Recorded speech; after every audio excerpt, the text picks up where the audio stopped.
The errorcode 25 error occurs during the rendering process in Sony Vegas Pro, specifically with the Boris FX plugin, also known as BCC or RED. This error is related to the interface between the Boris FX plugin and Sony Vegas Pro. Several factors can lead to this error, including the use of the BCC de-interlace effect when selecting the de-interlace only option, as well as memory leaks. To resolve this issue, it is recommended to contact the Boris FX support team via email or phone. Additionally, dividing the timeline into smaller segments can help prevent the BCC de-interlace filter from overloading. Updating Sony Vegas Pro and the Boris FX plugin to the latest versions can also address the issue.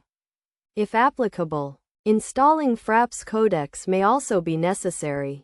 By taking these steps, users should be able to fix the errorcode 25 error and continue working with Sony Vegas Pro.